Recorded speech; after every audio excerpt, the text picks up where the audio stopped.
mengenai bagaimana sih melindungi konsumen-konsumen kita yang akan menggunakan atau mulai, terutama teman-teman yang masih muda ini kan sekarang lebih suka digital ya, apa ya, digital banking, digital transfer, beli reksadana digital, mau bikin apapun sekarang digital. Nah sekarang ngapain nih OJK ini? Bagaimana dengan perlindungan konsumen gitu ya? Yuk kita mulai. Supaya cepat dan nanti saya akan buka pertanyaan supaya lebih enak kita diskusi ya. Teman-teman mungkin sudah paham mengenai gambar ini, saya mengingatkan kembali, ngangetin lagi gitu ya. Kenapa sangat penting mengenai pengawasan perlindungan konsumen dari produk digital. Ending-endingnya teman-teman lihat sebelah paling kanan deh. Paling kanan dulu. Kita tuh nggak berharap gitu ya, teman-teman itu salah beli produk. Kenapa? Karena biasanya teman-teman yang pakai digital biasanya loh ya, karena sebagian besar masyarakat Indonesia kayak gitu, males membaca penjelasan produk. Karena banyak, kecil-kecil, males gitu ya. Yang tercetak aja males dibaca, apalagi yang online. Seperti Anda buka YouTube atau buka pada waktu perjanjian membuat apa ya, main game atau apa, mesti kan ada disclaimer gitu ya. Anda paling scroll bar paling bawah, are you sure? Yes, centang, oke. Padahal nggak pernah dibaca. Nah, produk keuangan teman-teman tolong jangan seperti itu. Karena kalau tidak, Anda akan salah beli. Anda ngiranya alpukat, ternyata itu adalah apel. Di mana setiap produk itu ada hak dan kewajibannya. Jadi risiko terhadap konsumen yang tidak teliti dalam membeli produk-produk digital adalah pertama adalah misleading dan mis-selling. Anda sudah menggunakan uang Anda tapi salah beli produk atau nggak sesuai yang diharapkan gitu ya, itu gitu. Kemudian kalau salah apalagi gitu ya, Anda kehilangan dana. Udah nyarinya susah, udah bertahun-tahun beli produk ternyata itu tidak diawasi atau bahkan ilegal. Yang ilegal, teman-teman, saya ulangi sekali lagi ya, tolong teman-teman pahamkan. Kalau produk ilegal, insya Allah uang Anda hilang. Karena polisi sudah sulit untuk melacak kalau ada penipuan dalam bentuk produk investasi. Sekitar 117 triliun yang hilang di produk investasi ilegal, sulit sekali untuk dikembalikan kepada masyarakat. Paling-paling yang ada adalah pelakunya di penjara. Indra Kents dan lain-lain. Duitnya balik enggak? Enggak. Padahal Anda beli dengan uang Anda sendiri, susah nyarinya, bahkan banyak yang minjem orang tua, minjem kakak, minjem adik gitu ya. Akhirnya nggak balik. Ketiga, teman-teman, Anda hati-hati karena data pribadi Anda bisa dicuri atau digunakan untuk hal yang tidak sesuai dengan ketentuan. Saya dan teman-teman di perlindungan konsumen, ini sekarang makin banyak ngurusin ketiga ini. Jadi teman-teman kalau nanti di era digital Anda contoh, enak juga ya buka rekening di BTPN ya, Genius kayaknya klik-klik selfie jadi. Itu boleh, silakan menggunakan produk-produk keuangan yang diawasi oleh OJK. Tapi Anda harus paham, Anda harus melindungi Anda sendiri, ya data Anda lindungi, uang Anda lindungi, jangan sampai Anda salah beli atau bahkan kehilangan uang. Nah ini risiko konsumen sekarang di era digital semakin menguat. Mari kita lihat berikutnya. Ini juga saya sering udah infoin kepada teman-teman, tapi intinya adalah yang paling bawah. Paling kanan, paling bawah gitu ya. Sudah literasinya rendah, tapi Anda tanpa paham banget berani menggunakan alat digital. Anda berani investasi secara digital. Anda berani beli produk asuransi atau produk unit link atau produk reksadana secara digital tanpa paham atau paham setengah-setengah. Klik selesai ya. Nyaman ya ternyata ya. Apapun itu harus Anda pikirkan kembali supaya Anda sesuai dengan ketentuannya. Pelajari benar, baca benar, nggak ngerti tanya dulu gitu ya.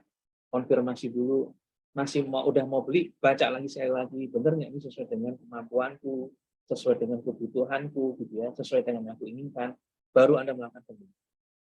Jadi yang paling kanan itu ngeri teman-teman. Ya, literasi kita masih rendah, secara negara kita masih cukup rendah, dan Anda sudah berani menggunakan digital dengan tingkat literasi digital yang relatif juga masih rendah. Guyonannya gini Bu Ratna, ini bondo nekat, bonek ini. Jangan begitu ya teman-teman ya, udah susah nyari rezekinya, uang Anda benar-benar gunakan dengan cara yang sebaik mungkin. Pahami dulu, gitu ya, diketahui dulu, sesuai dengan kebutuhan, baru lakukan. Nah, pada waktu melakukan secara digital juga harus hati-hati. Jangan sekali-sekali hanya klik-klik dan gitu ya, karena itu dampaknya luar biasa. Oke, berikutnya. Nah, ini teman-teman, ini risiko perlindungan konsumen di era digital yang saat ini menjadi concern OJK. Contoh, ini ada sekitar 8 hal gitu ya. Kegagalan sistem. Pada waktu Anda bertransaksi tiba-tiba sistem gagal. Siapa yang bertanggung jawab? Ini menjadi concern OJK. Kemudian informasi yang disampaikan di lewat YouTube, lewat Instagram, lewat apapun, lewat digital, ternyata salah atau keliru. Ini mempengaruhi Anda membeli berdasarkan informasi yang salah. Wah, itu bahaya. Cyber security, perusahaan tempat Anda membeli ternyata di-hack atau di-hijack website-nya. Sehingga data Anda, cookies Anda kecolong. Jadi sebagian dari data Anda sudah terambil oleh pihak yang menghack sistem atau apapun. Itu cyber security. Data security. Data yang sebenarnya Anda titipkan kepada perusahaan sudah dicolong, Mas. Dari mulai nama ibu kandung, nomor tabungan Anda, nomor rekening Anda, nomor BPJS Anda, alamat Anda, terus HP, alamat email dan semuanya itu kecolong. Itu data security. Dan sekarang sedang marak terjadi. KYC prinsipal gitu ya, teman-teman. Jadi banyak oknum-oknum atau orang yang tidak benar dengan hasil korupsi atau hasil teroris atau apapun, masukkan uangnya di bank atau apapun, melewati KYC know your client yang harusnya ketat dilonggarkan. Ini bahaya juga. Jadi banyak hasil-hasil korupsi masuk ke bank gara-gara know your client principle yang dilakukan oleh bank atau oknum bank itu dikendurkan. Saat ini teman-teman saya infokan ke Anda ya, untuk certain numbers, apakah Anda transfer atau apa, pasti ditanya sama bank. Contoh gitu ya, contoh saja. Mas Wildan dapat dapat warisan atau apapun dari ibu atau bapak, membawa ke bank sekitar 100 atau 200 juta. Pada waktu Anda memasukkan, pasti ditanya, Saudara Wildan, Anda mahasiswa. Sekarang membawa uang 100 juta. Anda dari mana? Itu harus menyebutkan. Habis itu Anda akan marah sesuatu untuk bahwa ini bukan hasil korupsi, ini bukan hasil teroris atau abu PPT kalau dalam sistem. Fraud gitu ya. Anda nitip uang ke bank atau siapapun, ternyata yang melakukan pencurian adalah orang bank sendiri. Namanya manusia, Mas. Udah diawasin gitu ya. Semua sistem keluar dari luar ke dalam sudah diawasin, ternyata yang malingnya adalah orang dalam sendiri. Fraud. Itu bisa terjadi. Kemudian penanganan pengaduan mentang-mentang digital nggak jelas. Pak, ini pengaduan ini digital loh Pak. Saya nggak ngerti ini bagaimana. Kalau bagi OJK nggak masalah. Apakah pengaduan itu lewat online atau non online harus tetap ditangani dengan benar. Dan klausula eksonerasi itu artinya gini teman-teman. Ini adalah klausula perjanjian yang menguntungkan pelaku usaha jasa keuangan atau pelaku usaha yang lain. Teman-teman hati-hati ya, ini benar-benar hati-hati. Ini kalau di sektor jasa keuangan kita awasi benar, walaupun tetap masih banyak yang bolong. Contoh ya teman-teman, ini contoh sekali. Klausula eksonerasi gini. Mas Wildan, kalau nanti tingkat suku bunga pinjaman naik gara-gara kebijakan pemerintah, kowe tak anggap setuju ya. Kalau ada uang yang hilang karena sebab ini, dan itu, maka bukan tanggung jawab kami ya Mas Wildan. Itu klausula eksonerasi. klausula yang membebaskan tanggung jawab pelaku usaha dari kerugian yang ada pada konsumen. Itu udah zaman dulu, zaman dahulu. Jadi kalau teman-teman nanti ketemu hal itu lagi, tolong infokan ke ojek. Masih ada bank, BPR, atau asuransi yang semau sendiri. Dia membebaskan tanggung jawab. Nek ono apa-apa, butuh tanggung jawabku ya. Persis kayak kalau mari kita coba ya, karena ini sudah diperbaiki oleh pemerintah. Anda masuk ke Jogja Department Store, udah bayar parkir, dapat tiket, nek ono apa-apa dengan motormu, ora tanggung jawab Jogja Department Store. Itu udah nggak boleh. Itu membebaskan diri dari tanggung jawab. Ya, itu nggak boleh. Di situ jasa keuangan nggak boleh. Lanjut. Ini yang paling sering terjadi. Ya. Saya akan cerita ini supaya teman-teman ngerti. Kalau baca berita di detik.com, di apalah, Tribun, apa, ngerti ceritanya gitu ya. Jangan cuman apa sih skimming ini, sim swap apa sih gitu. Ini teman-teman, karena Anda juga mahasiswa juga sudah menggunakan banyak produk-produk perbankan. Saya cari contoh kejahatan di sektor perbankan. Perhatikan ini, Anda supaya paham. Pertama, skimming. Skimming itu begini.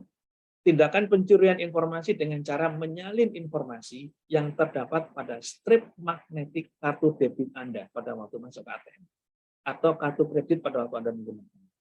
Loh, kok iso, Pak? Ada teknologi hampir seperti tebelnya ya, teman-teman, kalau kita melakukan penyidikan di lapangan. Persis seperti KTP. Tebelnya seperti KTP. Itu ditempelin. Ditempelin di anjungan yang nggak ada hansipnya, gitu ya, nggak ada security-nya, ditempel seperti itu. Pada waktu Anda menggunakan melewati itu, maka seluruhnya akan terkopi. Skimming. Pencurian informasi dengan cara menyalin informasi dengan pada strip magnetik. Jadi benar-benar kayak tipis banget itu. Teknologinya hampir kayak salon pas itu loh, teman-teman. Kayak Tensoplas kalau kita mau Jawa ngomong. Itu ditempel alat, begitu lewat itu, maka data Anda akan SIM swap, SWIM. Karena SIM berarti adalah SIM Anda di HP. Dengan cara apa? Pengambil alihan SIM korban oleh pelaku kejahatan. Pelaku jadi leluasa menggunakan layanan keuangan yang turun dengan SIM card korban. Loh, kok bisa, Pak? Bisa, Mas, dengan teknologi. Tiba-tiba, contoh ya, Anda kalau pernah mengalami tiba-tiba ada SMS masuk, terima kasih atas transaksi Anda, berarti ada kemungkinan bahwa nomor rekening Anda yang Anda install di HP Anda kecuri. Karena SIM nomor Anda, nomor saya, itu sudah keambil oleh oknum. Dengan teknologi bla bla bla nanti ada, pokoknya mereka itu juga sama pinternya dengan para teknologi gitu ya. Mereka yang penipu-penipu itu punya tim searching-nya calon korbannya. Ini korban berikutnya adalah Yudan dan Devariani contoh gitu. Kita sudah ada nomor KTP, kita sudah ada nomor HP, kita sudah punya tahu nomor debit card-nya. Satu potongan yaitu adalah OTP. Ini dikejar terus kamu.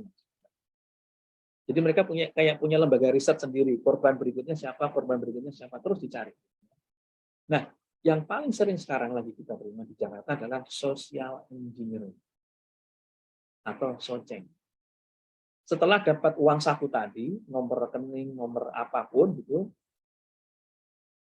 si oknum memanipulasi psikologis untuk mendapatkan informasi tertentu. Saya kasih contoh ya. Jadi nomornya sudah ngerti, nomor HP-nya ngerti, nomor rekening ngerti, tinggal OTP, one time password, kalau Anda yang sering menggunakan mobile banking. Contoh ya, ini contoh saja nih, menurut saya Ibu, ini contoh saja ya Bu.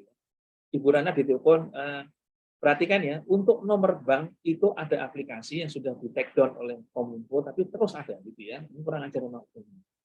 Jadi dia bisa memimikri nomor kontak center Mandiri, kontak center BCA, dan lain-lain.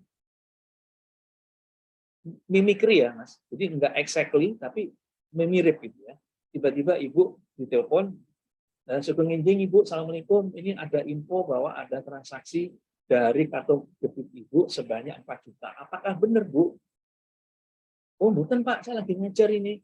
Saya jam itu lagi ngejar. Oh, jeng Bu, kalau gitu perkenankan kami dari BCA untuk membatalkan transaksi tersebut. Sebentar lagi Ibu akan ada OTP, tolong Ibu sampaikan kepada kami melalui WhatsApp ini atau mungkin SMS. Kalau saya tutup, klik benar, ada OTP masuk ke Ibu. Padahal itu transaksi yang sudah diincar. Karena Ibu lagi ngajar gitu, dia ngerti. Oh, lagi ngajar. Kalau ngajar biasanya pengennya cepet-cepet bar, malas ngobrol, gitu ya, nggak teliti. Ibu kasih. Begitu OTP-nya dikasihkan kepada pelaku, karena Ibu melihat, oh ini kan nomor BCA 666, lagi contoh seperti itu gitu ya. Dikirimkan Ibu lewat SMS. Nah, potongan terakhir OTP itulah yang akan digunakan untuk transaksi. Tidak perlu menunggu lama. Kartu debit Ibu atau kartu kredit Ibu pasti bocor. Pelakunya pinter supaya nggak menjadi inceran bank, dia transaksinya per jutaan Bu. Dia nggak mungkin beli HP iPhone 14 juta, enggak. Pasti pulsa 1 juta, pulsa 1 juta, pulsa 1 juta. Beli batik 1 juta, terus pokoknya sejuta. Barangnya nggak apa-apa diterima, nanti bisa dijual lagi. Tapi saya transaksi terus supaya selesai. Sore-sore, Ibu baru selesai ngajar, buka HP. Duh, kok ada klarifikasi dari BCA, terdapat 14 transaksi total sebesar 16 juta.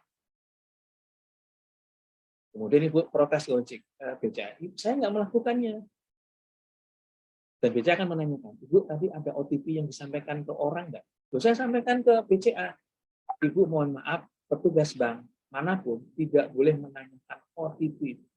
Astagfirullahaladzim, tadi siapa ya kalau gitu ya? Itu siapa ya? Kalau begitu, bank tidak bisa bertanggung jawab. Dan katanya social engineering, kata dasarnya adalah memanipulasi psikologis. Pasti ditelepon pada waktu sadar, pagi-pagi mau bekerja, pada saat saya menyupir, pada saat saya rapat, atau mau tidur. Yang paling cepat, yang menurut orang-orang, orang udah malas komunikasi, biasanya, yalah, terserah kamu lah, ini nomornya gitu.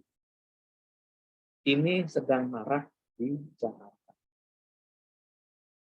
Terutama rekening-rekening bank, mohon maaf untuk bapak-bapak yang sudah sepuh-sepuh, yang kalau dibohongin dikatai gampang. Nah, teknik berdasarkan informasi social engineering, phishing gitu ya, impersonation. Jadi saya ngomong pura-pura menjadi orang lain untuk mendapatkan informasi. Selamat pagi Bapak Wildan, saya dari BRI cabang Maguwo ingin mengkonfirmasi apakah betul Bapak melakukan transaksi 5 juta untuk pembelian bla bla bla. Enggak Mbak, saya enggak. Baik Pak, terima kasih. Kami akan bantu untuk membatalkan. Pak Wildan nanti sebentar lagi akan ada OTP, tolong sampaikan kepada kami untuk membatalkan. Ya, ini teman-teman mohon dipahami. Jadi dia pelaku ini sudah ngumpulin banyak cerita gitu ya. Contoh Jevariani contoh ya. Hati-hati sekarang kalau Anda men-share apapun di Instagram. Alhamdulillah hari ini ulang tahun, kecatet sudah. Oke, tanggal 21 Oktober adalah ulang tahunnya Jevariani. Guys, doain ya guys. Aku mau ke Semeru. Oh, lagi pergi dia. Tiketnya dipoto. Ceklik gitu kan. Inceran. Oke, ini makin mudah nih di social engineering nih. Kalau orang pergi tidur di bis, biasanya kalau ditanya-tanya males, nanti akan ngasih. Gitu ya teman-teman, ini bahaya yang harus teman-teman pahami. Oke. Nah, untuk itu makanya teman-teman, selain peraturan OJK yang mengenai konsumen secara non-digital, kita juga kuatkan beberapa peraturan. Salah satu contoh saja, ya, POJK nomor 10 tahun 2022, layanan pendanaan bersama berbasis teknologi informasi, kita awasi dan kita cakupan upaya perlindungan konsumen di peraturan. Ininya gitu, bahwa OJK mengawasi produk-produk digital dan layanan digital. Nah, karena semua serba digital, terus apa nih strategi OJK gitu ya? Karena kayak gitu harus pendekatannya lain nih. Pertama adalah OJK semakin menyusun peraturan layanan konsumen yang berkaitan dengan digital. Intinya gini teman-teman, lihat di sebelah kanan. Hai teman-teman, mau OVO Pay, apakah GoPay atau apapun gitu ya. Yang Pay tetap fintech atau pinjol, kalian boleh menggunakan kepandaian teknologi. Tapi, satu pesan OJK, jangan lupakan consumer protection. Basic prinsipnya adalah striking a balance between innovation and consumer protection principle. Boleh keren, boleh digital, boleh klik-klik, tapi ojo lali perlindungan konsumen. Boleh keren teknologimu, tapi jangan lupakan mendidik mana-mana nasabahmu, gitu ya. Intinya begitu. Karena semakin banyak produk digital, maka kami pun juga menguatkan, wah kalau gitu harus ada WA nih, layanan melalui WA dan website. Ya, kalau yang WA kita menggunakan robot. Jadi kalau ada pertanyaan terstandar yang sudah kita simpan di sistem, robot akan menjawab. Contoh iseng-iseng aja, teman-teman. Coba WA aja, WA layanan konsumen. 081 157 157 157. Admin atau apa ya, Besti gitu ya, Besti apa sih yang dimaksud dengan seperti pinjol? Pasti ada. Pinjol terdaftar apa sih? Langsung keluar. Ya, itu yang WA. Website juga kita kuatkan karena teman-teman kadang-kadang sekarang udah malas. Teman-teman tuh anak muda sekarang udah malas telepon, udah malas ngobrol. Maunya adalah pakai WA atau website atau form. Udah, selamat pagi OJK, saya udah nggak zaman. Ya, ini yang sepuh-sepuh. Kemudian karena kita juga sudah online, semuanya sudah digital, maka untuk menjaga responsivitas layanan kami sama kayak teman-teman. Sekarang kita work from wherever. Jadi kalau ada apa-apa, teman kami yang di rumah, yang kami kan kita giliran gitu ya, kadang-kadang ada yang di rumah, nggak masalah, tetap bisa melayani. Karena kita sudah setting sistem di satu titik, apakah pakai laptop atau apapun. Hai Hudi, walaupun kamu sekarang Jumat ini ada di rumah, kamu tetap bisa melayani konsumen. Work from wherever. Udah nggak zamannya lagi, aku orang ngantor, reso melayani, nggak boleh. Gitu ya, pegawai OJK dimanapun harus bisa melayani konsumen. Ini teman-teman tolong disampaikan ya, keluarkan ke teman-teman. Kalau mau bertanya boleh, mau laporan boleh, mau mengadu boleh. Ini dua hal sebelum kita tutup ya, teman-teman. Kalau Bapak Ibu, Pak BBB, Tante ditawari investasi, ya, yang kemudian atau Anda mungkin pada waktunya nanti punya rezeki, terus apa namanya ingin berinvestasi, ono sing nawari, ono tonggo nawari, ono tante nawari investasi. Ingat 2 L ini ya teman-teman. Ingat bener ini. Legal dan logis. Pertama adalah tanya legalitasnya. Sik tante, Mbak, Om, Bro, Besti gitu atau Mbak atau siapa gitu. Ini investasinya memang keren sih, menengin ini, brosurnya keren banget ini, di websitenya juga oke, Instagram juga oke. Tapi legal nggak sih? Tanya dulu ya, teman. Legal nggak? Hati-hati, legalitas itu juga lihat produknya. Ya. Ini saya kasih contoh, kasus beneran ini. Koperasi banyak yang menjual, menawarkan produk investasi. Koperasi simpan pinjam ya, saya ulangi lagi. Koperasi simpan pinjam di Bantul banyak menawarkan investasi. Mbak, Mas, daripada ke bank cuma 3% di deposito, lah Mbak mriki mawon 10% sebulan investasi di koperasi kula. KSP Maguwarjo ini contoh aja. Yang Anda tanyakan pertama, Pak, nyuwun sewu, legalitas untuk melakukan usaha investasi Bapak punya. Koperasinya akan ngomong, loh ya saya legal, saya itu dari Kementerian Koperasi ada Mas. Izin sebagai koperasi wonten Mas, Mbak. Tapi izin untuk berinvestasi ada nggak dari OJK? Tanya. Kalau nggak ada, berarti nggak legal untuk investasi. Bukan untuk koperasinya ya. Seperti Anda lah, kayak Mas Widan. Anda masih hanya punya SIM C, terus Anda ingin bawa mobil jalan-jalan ke Parangtritis, ketemu polisi, Anda ngomong, Mas, sudah punya SIM? Sudah, Pak. SIM apa, Mas?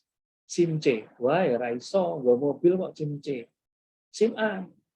Sama, legalitas ditanyakannya. Setelah pasti legalnya, Anda gunakan akal sehat. Logis nggak ya? Ini yang cuma koperasi loh. Kok ngasih let's say 10% per bulan itu usahanya orang yang benar-benar berkeringat benar-benar aja sebulan cuma dapat 3-4%. Ini koperasi cuma naruh duit tok sebulan 10%. Logis nggak ya? Teman-teman, kalau ada sesuatu yang too good to be true, hati-hati ya. Aja sampai teman-teman dibohongi. Sama lah, kayak siapapun lah, Mbak Deva atau Mbak-Mbak yang lain, gunakan produk bedak ini dari Cina. Seharga 500.000. 5 kali pakai kinclong gitu. If too good to be true, you have to consider this is dangerous. Hati-hati. Jadi nggak logis ini. Paham ya teman-teman ya? Kalau menghindari investasi ilegal, legal dan logis. Mbak Deva juga bisa pakai legal logis untuk nanti mensortir cowok-cowok yang mendekati loh, Mbak. Ini legal nggak orang ini, gitu ya? Bermasalah nggak orang ini? Terus habis itu janji-janjinya logis nggak gitu? Kalau nggak legal logis nggak usah diterima, Mbak. Cari cowok lain, gitu ya. Berikutnya pinjol, karena teman-teman juga mahasiswa sekarang sering banyak pakai pinjol. Kiriman suka bapak ibu terlambat, padahal harus nyetak buku atau apapun bayar dan lain-lain gitu ya. Perhatikan, ketika Anda menggunakan pinjol, terutama pinjol yang sudah terdaftar ya, sekali lagi namanya pinjaman online itu adalah pinjaman jangka pendek. Nah, kalau di Amerika namanya payday lending, minjem untuk sampai gajian. Payday lending di US namanya payday lending. Pinjol itu artinya adalah minjem sampai nanti ada gajian atau minjem sampai nanti ada kiriman dari Romo sama itu. Bukan pinjem untuk beli ganti HP. Bukan pinjem untuk bla bla bla. Bukan pinjem untuk healing mau ke Semeru atau kemana. Jangan menggunakan pinjol. Karena pinjol itu sebenarnya untuk kebutuhan yang mendesak, produktif. Contoh ya, saya contoh. Aduh, ini udah akhir bulan, tabungan kita tersisa tertentu gitu ya. Kok kebetulan ibu sama Romo kok sakit ya? Dan harus ke rumah sakit ini. Harus tindakan dokter. Harus dibelikan obat darah tingginya ini atau gulanya. Tapi saya kok belum gajian nih. Ini gajianku cukup untuk akhir bulan kok. Kita butuh sekitar 1 juta. Nggak ada orang lain, nggak ada yang bisa dimintain tolong, pakai punjal, silakan. Untuk hal yang kritikal dan produktif. Tapi sesuaikan dengan kemampuan bayar ya Mbak Mas ya, jangan lupa itu. Oh, aku pinjam 1 juta, aku pinjamnya cuma 2 minggu, bayarnya 1.075.000. Monggo sih. Tapi kalau wah kemarin aku melakukan ini apa namanya Jogja Mall, kok ada dompet keren nih yang baru datang nih. Waduh kemarin lewat ditawarin mbak-mbak ada parfum wanginya enak banget ya. Atau kemarin ada sepatu sneaker yang baru datang ya dari Nike, lagi ngetren di Jogja. Jangan ya Mbak Mas, pinjol secara harafiah, secara asbabun nuzulnya. Namanya di Amerika namanya payday lending. Jadi payday itu artinya gajian gitu ya. Jadi minjem nanti akan dibayar pada saat gajian. Jadi tidak biasanya di range mereka adalah 2 minggu sampai 1 bulan. Tapi di Indonesia saya paham juga karena mungkin kebutuhan ekonomi gitu ya terdesak gitu ya. Akhirnya minjemnya kayak minjem ke bank, payday lending minjemnya 6 bulan, 1 tahun, bunganya menggunung. Jadi digunakan tidak sesuai dengan kita, ya. Itu payday lending atau pinjol. Nah, fintech peer-to-peer lending pastikan berizin dan kalau ada pelanggaran karena sudah terdaftar di OJK, cara apa namanya mintanya kasar gitu ya, menghina, mengontak bapak ibu Anda yang nggak boleh, Anda bisa laporkan ke OJK. Nanti kita bisa melakukan. Gitu teman-teman, terima kasih. Saya buka apa namanya diskusi, monggo silakan. Anda mau bertanya, ini kesempatan bukan waktu terakhir kita, bukan, maksudnya kesempatan ngajar yang saya terakhir. Ada pertanyaan teman-teman, monggo silakan. Siapa yang mau bertanya? Tapi cukup jelas nggak teman-teman? Pada dengerin nggak ini? Jelas nggak? Ini Fadia? Jelas, Bapak. Jelas. Nah, oke. Ada yang bertanya teman-teman? Coba saya tunjuk. Saya bikin absen ya, Bu. Biasanya sih saya buka dulu, biasanya Wildan itu paling rajin kan. Kamu ono sing ditakoki ra Wildan? Aman-aman kabeh iki.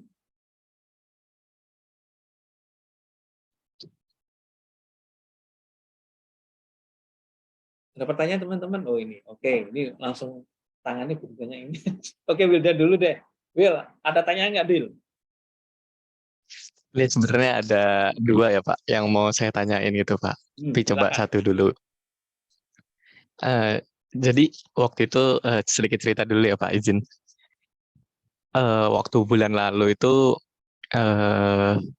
saya pernah dapat telepon gitu ya Pak ya, dari nomor nggak dikenal yang nomor depannya itu 021 lah, kayak nomor-nomor telepon gitu. Nah, si penelponnya ini apa namanya, ngaku-ngaku sebagai agen kredit gitu Pak. Nah, dan kebetulan agen asuransi yang di-link ke kartu kredit katanya gitu. Nah, kebetulan beberapa hari sebelum ada telepon itu kartu kredit saya itu datang gitu Pak. Dan mohon maaf saya sebut merek. Kebetulan penerbitnya itu Visa dan si penelponnya ini bisa nyebutin produk yang saya dapetin itu kartu kredit Visa itu gitu Pak. Jadi kan akhirnya saya agak sedikit percaya gitu kalau yang nelpon ini tuh beneran dari agen asuransi. Tapi setelah saya dengerin omongannya lama-lama kok agak nyeleweng gitu. Nah, yang saya mau tanya itu kok bisa gitu loh Pak. Orang ini tuh bisa tahu persis informasi tentang saya gitu.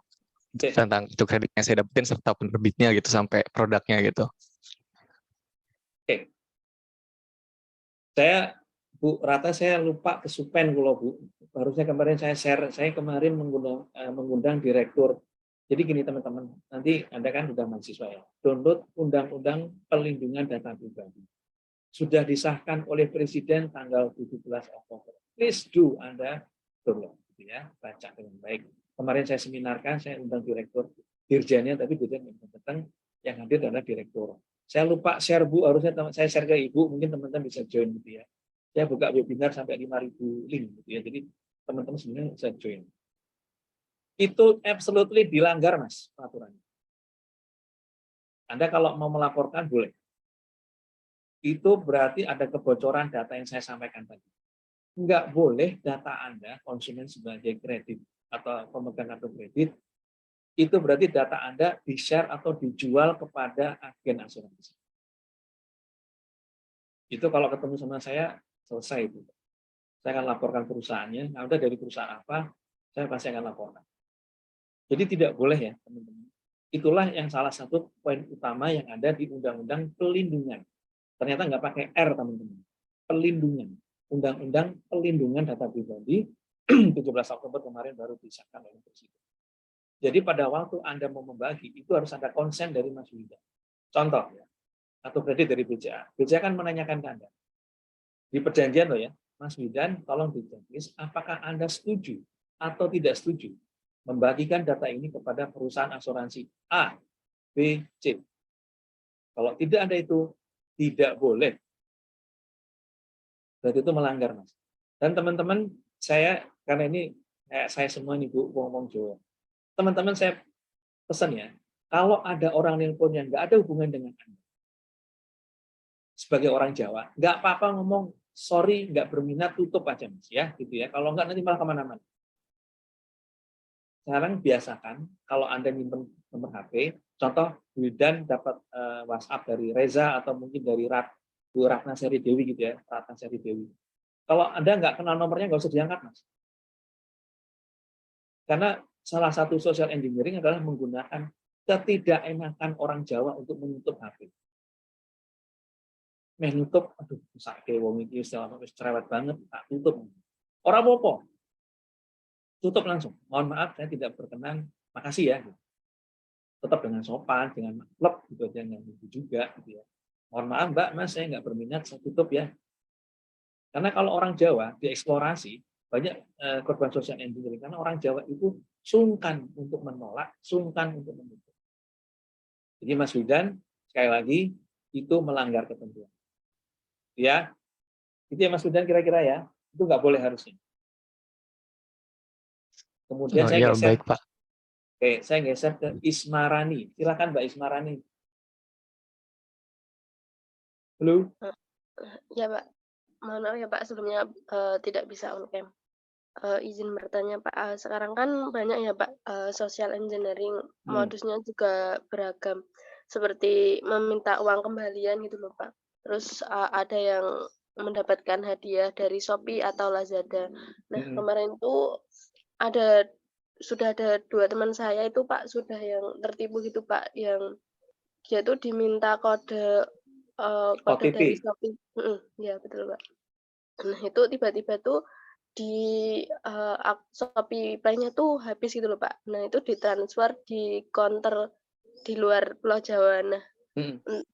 Nah kira-kira itu uangnya bisa kembali nggak ya Pak? Atau apa yang pertama kali dilakukan jika terkena social engineering itu Pak? Apakah dilaporkan ke pihak berwajib atau bagaimana ya Pak? Oke, good, makasih. Pertanyaan pertama Mbak, is not apa ya? It's not convenient true gitu ya. Diganti nggak uangnya? Enggak. Karena yang salah adalah konsumen, karena udah diajarin gitu ya Mbak, informasi kemana-mana, termasuk di ATM, dimanapun, di WhatsApp juga, kadang-kadang SMS banking gitu ya, ngomong bahwa pegawai bank tidak meminta OTP. Hati-hati, jangan sampaikan kepada pihak itu dibantu. Pasti udah ada bank-bank besar, udah ada. Tapi kalau seumpama wes kadung Mbak, aduh, baru ingat aku kata-kata Pak Ugi kemarin, korban harus segera nelpon bank, karena dengan begitu langsung diblokir. Tapi jangan sampai nanti kita lapornya baru kuliahnya Bu Ratna deh, habis diuran lah, habis sholat nanti tak lapor ke bank. Asep Mbak, wis duitnya silang. Begitu Anda ngerasa, aduh barusan aku ngasih OTP, kan nggak boleh. Anda langsung telepon bank. Mbak, tadi saya jadi korban memberikan nomor OTP, tolong diblokir. Baik Bu, Bu Risma, terima kasih. Namanya siapa lengkap, nicknya nama ibu kandung siapa. Baik Bu, saat ini kita blokir. Nanti. Atau Anda gunakan aplikasi online banking, apakah Mandiri, saya nggak paham ya, karena saya baru tahu, saya gunakan gitu ya, Mandiri atau BCA, ada auto close, artinya Anda akan memblokir diri Anda sendiri secara online. Perhatikan ya, di bank-bank besar yang sudah pakai mobile banking, ada fasilitas untuk blokir sendiri. Blokir dulu, berarti uang Anda tidak bisa diapa-apain oleh pelaku. Itu ya Mbak, apa yang harus dilakukan? Pertanyaan-pertanyaan adalah apa diganti? Enggak, karena bank enggak salah. Tapi bank akan membantu Anda. Bu Isma, saya paham Ibu Isma korban dari social engineering. Sebesar 3,5 juta EC gitu ya. EC gitu, contoh seperti itu. Kami bantu ya Bu, Ibu mencicil aja selama setahun, 2 tahun diberi cicilan kecil, sampai nggak terasa. Yang kedua, segera lapor ke bank untuk melakukan blokir. Atau Anda menggunakan aplikasi mobile banking yang bisa memblokir sendiri. Itu Mbak Isma, cukup ya? Iya Pak, terima kasih Pak. Sama-sama. Mbak Heni Fadila, silakan. Baik, sebelumnya terima kasih Pak atas kesempatannya. Di sini saya izin bertanya. Kan belakang ini banyak ya Pak tawaran-tawaran gitu dari, mohon maaf saya sebut nama, misalkan Genius seperti itu. Pas kita jalan-jalan gitu kan sering banget tuh ditawarin buka rekening di Genius tersebut gitu. Terus kan nanti ada iming-iming tiket nonton yang harganya tuh murah banget. Terus nanti kita juga bonus saldo 100.000 gitu kan Pak. Nah banyak sekali teman-teman saya kan yang yang tertarik gitu. Kemudian buka rekening gitu. Terus kan nanti biasanya kan di mall itu kan pegawainya yang mau registrasi gitu ya Pak. Kita tinggal isi nomor sandinya gitu atau nick-nya gitu. Untuk persetujuannya kan kita nggak lihat gitu ya, karena itu udah diregiskan sama petugasnya gitu. Nah, itu sebaiknya dari kita itu gimana ya Pak? Maksudnya menolak atau bagaimana? Dan misalkan kita sudah terlanjur gitu membuat itu, tapi kita nggak yang mengelola akun tersebut gitu. Kita cuma butuh misalkan pas nonton gitu, itu gimana ya Pak? Terima kasih. Ini, oke, good. Jadi memang gimmicknya sudah, kalau sekarang menurut saya sih sudah apa ya, teman-teman harus pandai untuk memilah-milah. Kalau cuma mau nonton aja Mbak, jangan buka rekening gitu ya, paling penting itu. Kan kadang-kadang gini, mau nonton Sheila on 7 nggak? Konser rejoin-nya nanti tahun 2023 Januari di Jogja. Tapi harus buka ini loh, harus buka. Jangan Mbak, teman-teman saya sarankan jangan. Gitu ya, lebih baik kalau Anda memang butuh BTPN Genius karena untuk kuliah dan apa, buka aja di counternya langsung. Tapi bukan karena gimmick gitu ya, bukan karena gimmick teman-teman itu. Itu yang pertama. Yang kedua pendapat saya Mbak, teman-teman, saya sih mengharapkan teman-teman kalau membuka, ambil brosur boleh nggak? Ambil brosur boleh. Tanya-tanya Mbak ini boleh. Tapi membuka rekening saya sarankan lebih baik ke bank. Kenapa? Saya kepikiran setelah kemarin ketemu sama direktur dari Kominfo, siapa yang bertanggung jawab terhadap perilaku mbak-mbak dan mas agen yang ada di counter di Jogja depan Kementerian? Siapa yang bertanggung jawab, Mbak? Anda sudah menyerahkan nama Anda, bahkan sampai ibu kandung, bahkan sampai nomor HP, alamat lengkap kepada orang yang belum tentu amanah, apalagi ada di mall. Sehingga itu sangat riskan. Jadi lebih baik Mbak kalau ambil aja brosurnya, dengerin informasinya bagus, alhamdulillah gitu ya. Bukanya di mana? Di bank aja. Mbak ini naik motor agak jauhan dikit gitu ya, mungkin ke Kejayan gitu ada BTPN masuk. Pak, saya tertarik dengan Genius kayaknya rekening kayak milenial deh. Saya suka. Monggo silakan. Jadi seperti itu ya Mbak. Jadi lebih hati-hati. Jangan tergiur gitu ya, hanya gara-gara contoh mau nonton Sheila on 7 atau Westlife di Borobudur gitu ya, Westlife di Prambanan, enggak. Lebih baik pakai cara lain gitu. Tapi hanya jangan-jangan gara-gara itu Anda buka tabungan yang mungkin Anda nggak perlukan. Itu ya Mbak ini, makasih ya. Ya Pak, terima kasih. Kemudian saya izin bertanya kembali. Namun apabila kan teman-teman saya udah banyak juga ya Pak, gitu yang udah buka nomor rekening gitu. Terus habis itu akunnya maksudnya nggak dikelola sama sekali, nggak pernah diisi dan sebagainya gitu. Nah itu bagaimana ya Pak? Kalau misalkan sudah terlanjur seperti itu. Ya, oke. Kalau sekiranya berkeputusan tidak menggunakan rekening itu, segera tutup ya Mbak. Minta tutup. Minta tutup. Ke banknya, saya akan close ini. Loh kenapa Bu? Biasanya bank kan nggak mau ya, udah masuk sebagai konsumen kok keluar. Ya karena saya nggak membutuhkan, saya punya rekening yang lain. Jelaskan itu. Itu hak konsumen untuk menutup. Itu yang Mbak ini ya, daripada nanti punya banyak rekening, karena ada biaya bulanannya. Nanti terkurang terus. 5.000 kan lumayan. Bisa buat beli gorengan di Kejayan. Gorengan Jogja kan enak-enak kan? Ya, baik Pak. Terima Terima kasih. kasih. Ya. Oke, sekarang Mbak Yunita Wijayanti. Monggo Mbak, silakan. Baik, Bapak, terima kasih atas kesempatannya. Di sini saya izin bertanya, Pak. Tadi kan sudah dijelaskan terkait cyber security ya, Pak, tentang keamanan dari data pribadi nasabah gitu. Nah, kemudian apa saja sih yang nantinya akan dilakukan oleh OJK serta bank jika nantinya itu terjadi cyber security yang mengambil data pribadi dari konsumen itu? Kemudian apa saja sih hak yang bisa diambil oleh konsumen terkait hal tersebut? Terima kasih, Bapak. Oke, good Mbak Yunita. Jawabannya 2. Kalau berdasarkan penelitian kami, bank yang bertanggung jawab, kelemahan bank yang bertanggung jawab, pegawai bank yang mencuri datanya sendiri, maka bank harus bertanggung jawab menyelesaikan pengaduan, membayar ganti rugi. Itu sudah pasti. Banyak bank yang kita lakukan, yes, gitu ya. Saya nggak sebutkan nama bank, gitu ya. Tapi namanya bank mungkin sistemnya bagus. Jadi teman-teman perhatikan ya, ini banknya keren, banknya keren, sistemnya oke. Sekeren-kerennya bank, sebagus-bagusnya sistem. Kalau pegawainya yang fraud, pegawainya yang mencuri, dan dia bisa masuk ke bank, apapun itu bisa diambil. Saya ulangi lagi ya, sebaik-baik rumah Anda, apakah rumahnya bagus gitu ya, terus gerbangnya dipakai kunci, gemboknya banyak banget, jangan sapam, oke gitu ya. Tapi ada penjahat yang pura-pura menjadi pegawai Anda malah persilakan masuk. Mas, lewat lengkong, Mas, lewat duri. Karena yang Anda kenal kan, pegawai Anda kan, silakan masuk. Padahal dia ada penjahat. Ketika itu, jadi sebagus-bagusnya sistem, sebagus-bagusnya SOP, kalau orang dalam yang mencuri, itu yang bahaya. Kalau itu terbukti, POJK bertanggung jawab. OJK akan menyuruh melanggar kan ininya gitu ya. Kira-kira gitu Mbak. Intinya adalah OJK bertanggung POJK pelaku usaha jasa keuangan wajib bertanggung jawab terhadap kerugian konsumen yang diakibatkan oleh dia, sistem dia, pegawai dia, bahkan pihak ketiga yang bekerja sama dengan. Itu ya Mbak, itu yang pertama. Yang kedua apa Mbak tadi aku lupa, sorry. Apa saja hak yang bisa diambil oleh konsumen, Bapak? Oke, ya itu tadi dikembalikan. Jadi gini ya, kalau lihat di Undang-Undang OJK mau peraturan OJK, POJK wajib mengembalikan ganti rugi, bukan ganti untung ya teman-teman gitu ya. Contoh kalau hilangnya 10.000 ya baliknya Mbak Yunita 10.000. Hilangnya 1M ya baliknya 1M. Itu yang OJK lakukan.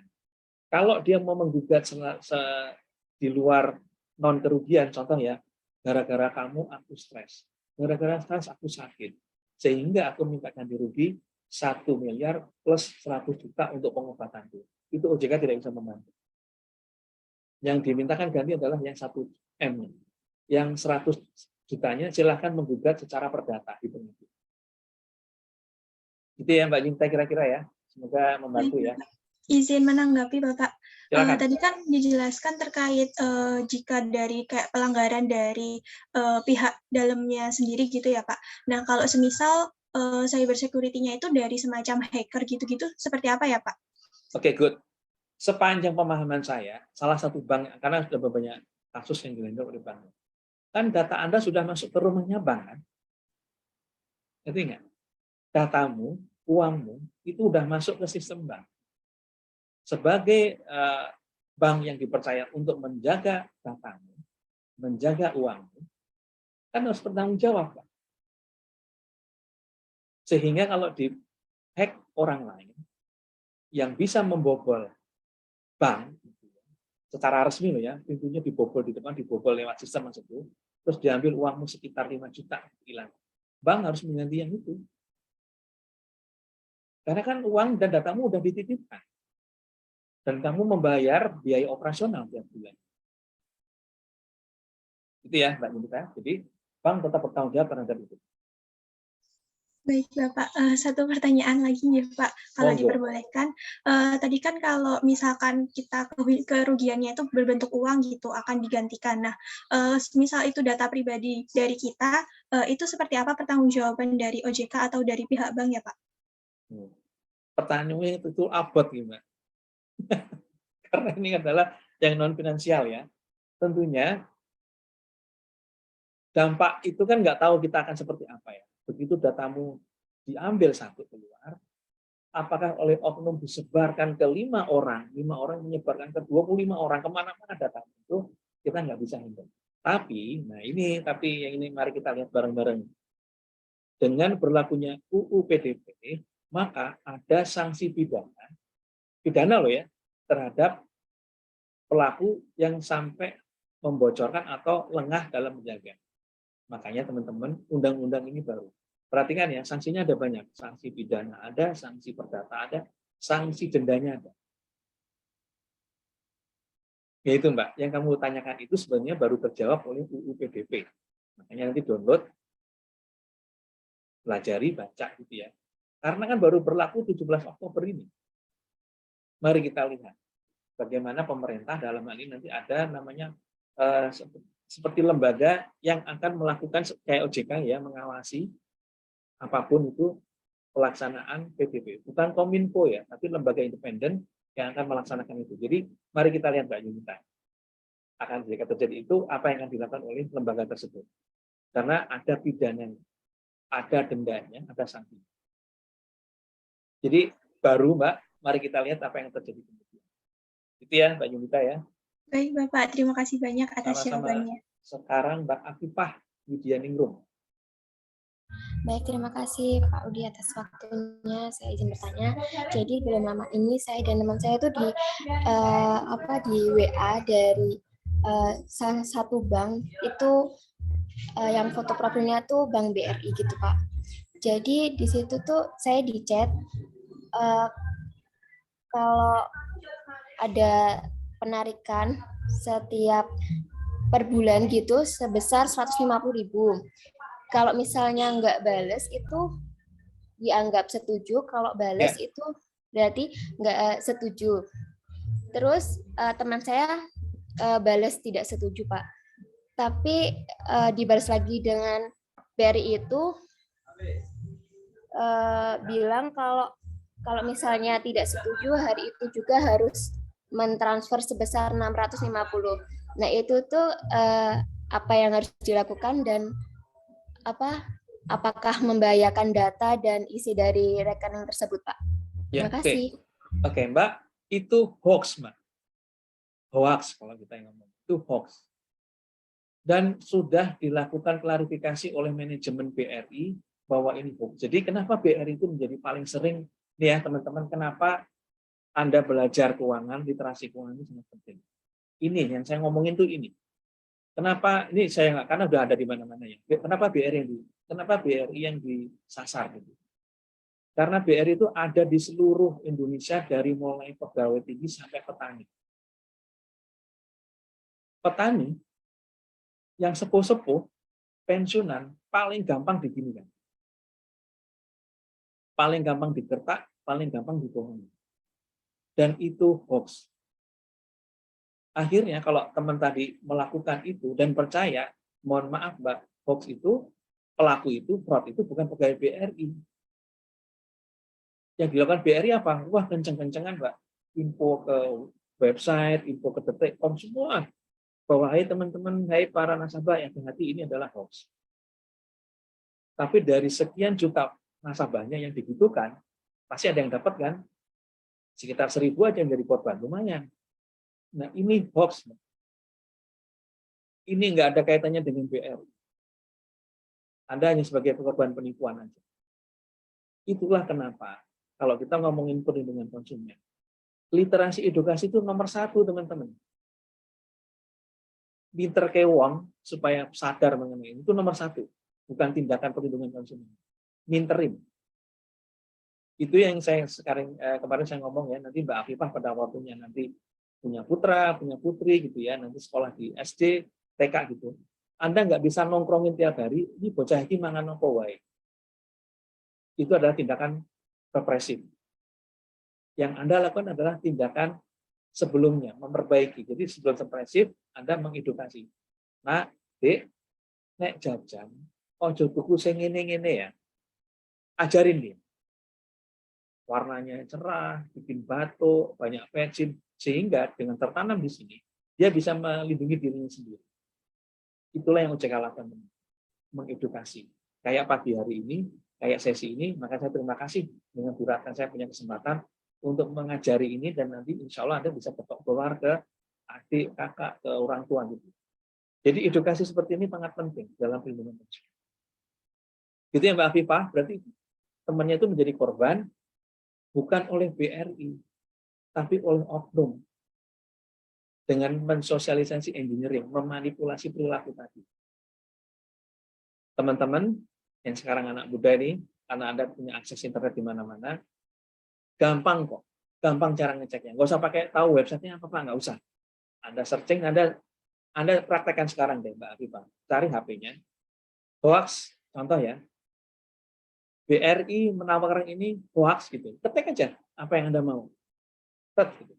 Akan keluar pasti ada dari Kominfo, dari BRI-nya, gitu, atau mungkin ada pemberitaan BRI. Gitu. Jadi contoh ya, ini contoh saja nih, saya ngasih contoh.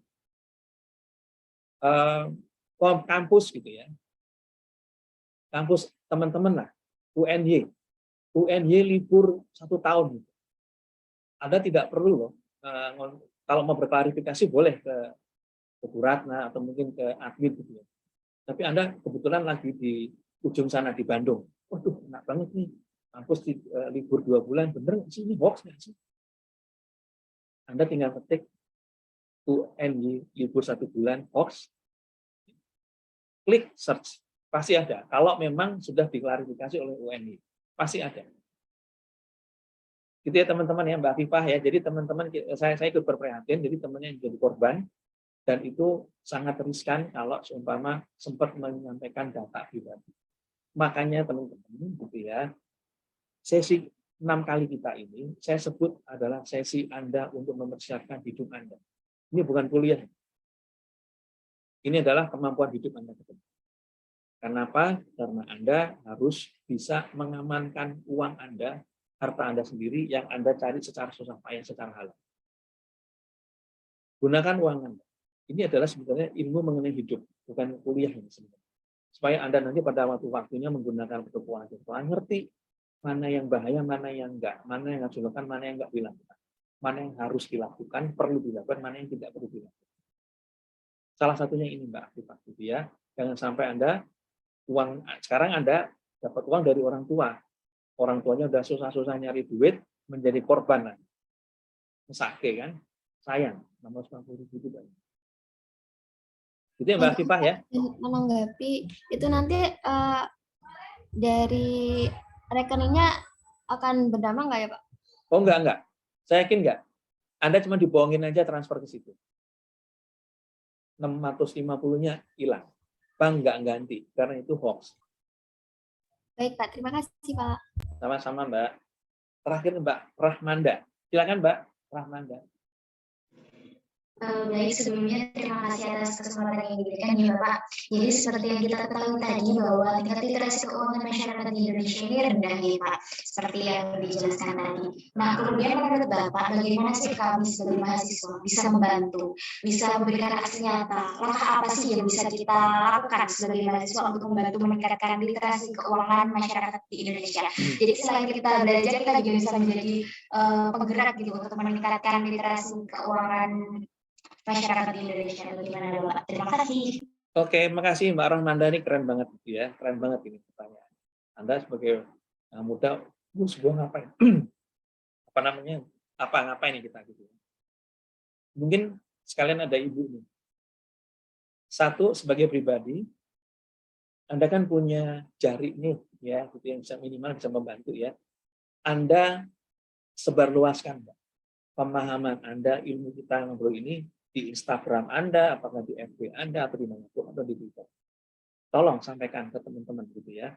Kayak Anda, kalau dalam Islam ya, sampaikan satu hadis, walaupun cuma satu gitu ya. Sama Anda, sama. Hati-hati ternyata sekarang ada social engineering loh, bro, sis gitu ya. Lur gitu ya, hati-hati ya. Anda sampaikan gitu ya, sampaikan. Ada, itu yang pertama pribadi. Kedua, ke adik, kakak, teman, sampaikan Mbak. Berita-berita ini, ilmu-ilmu ini, gitu ya. Anda bisa do something as personal.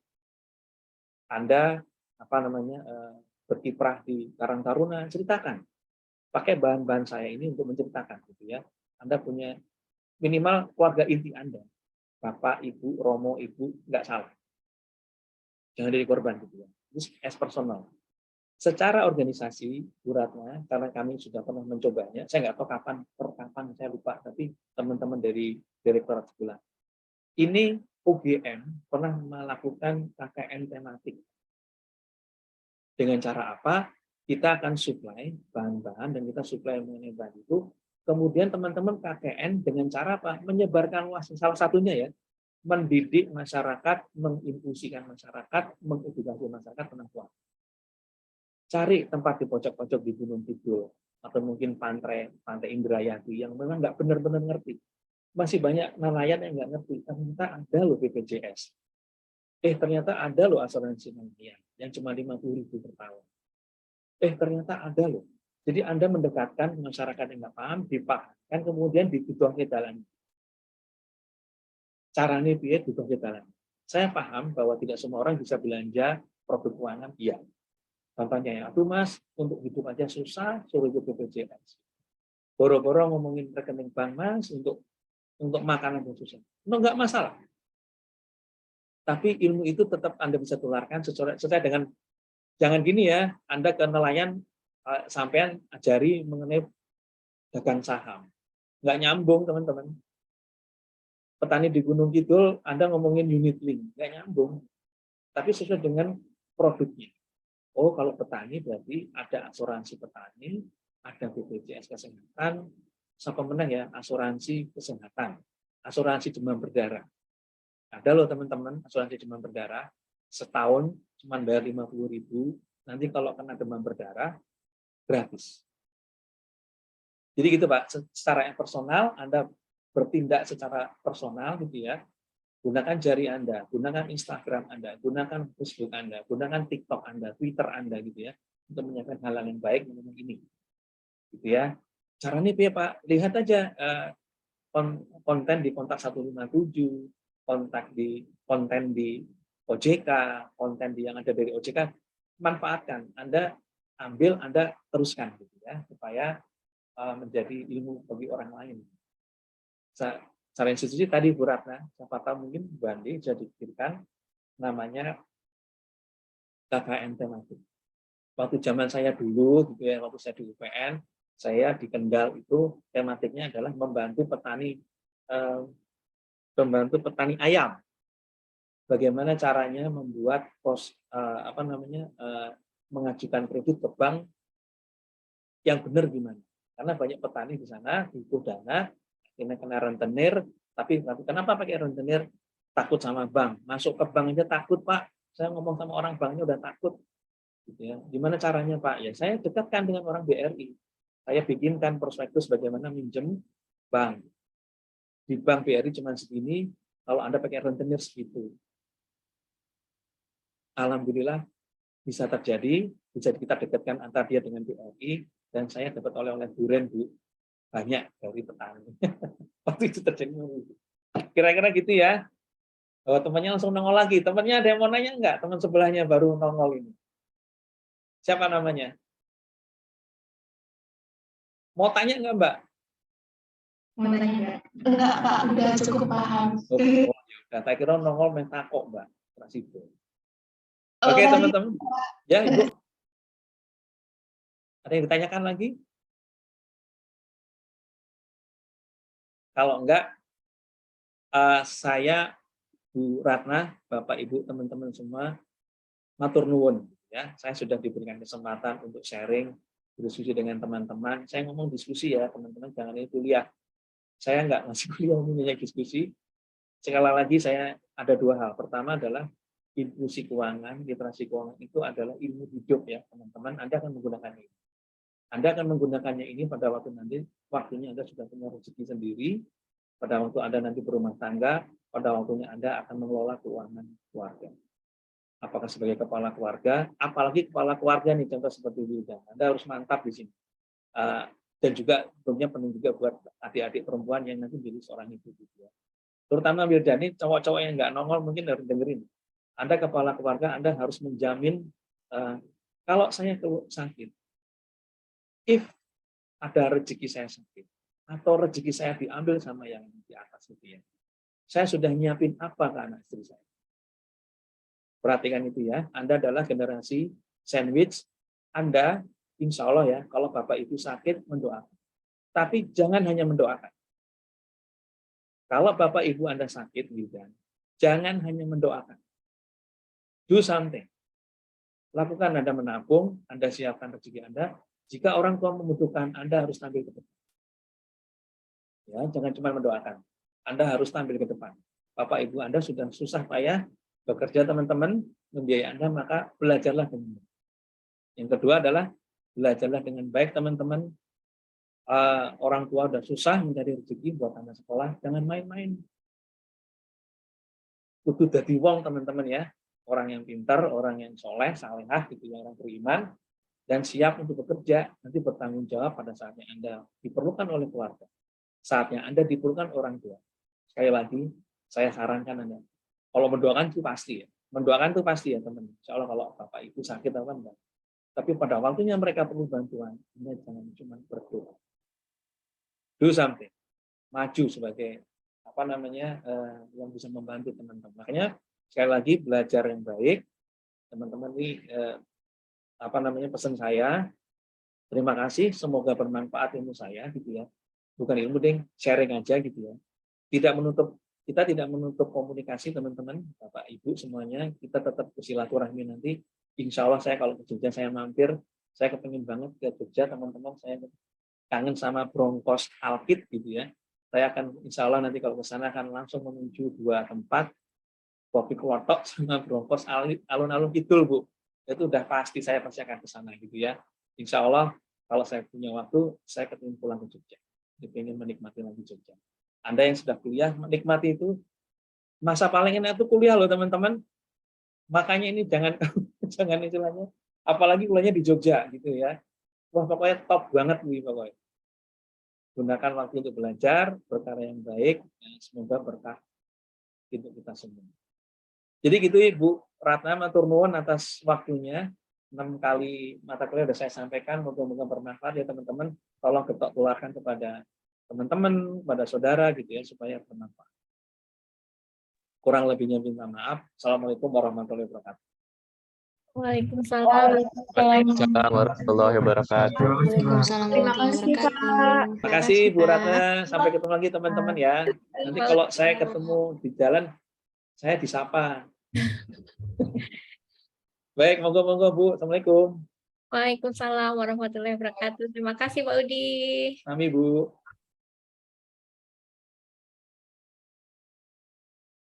Terima kasih Mas Christian. Iya Ibu, sebentar ya Ibu untuk bahan ajarnya sedang saya kirim.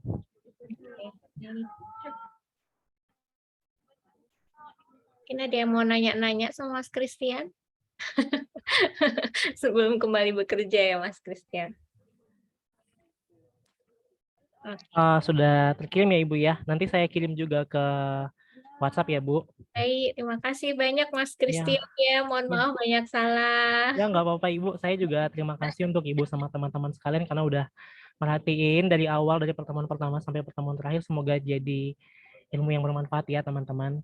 Mungkin saya langsung undur diri ya Ibu ya. Terima kasih Ibu, terima kasih teman-teman. Terima kasih Mas Christian. Terima kasih Mas. Terima kasih, Mas.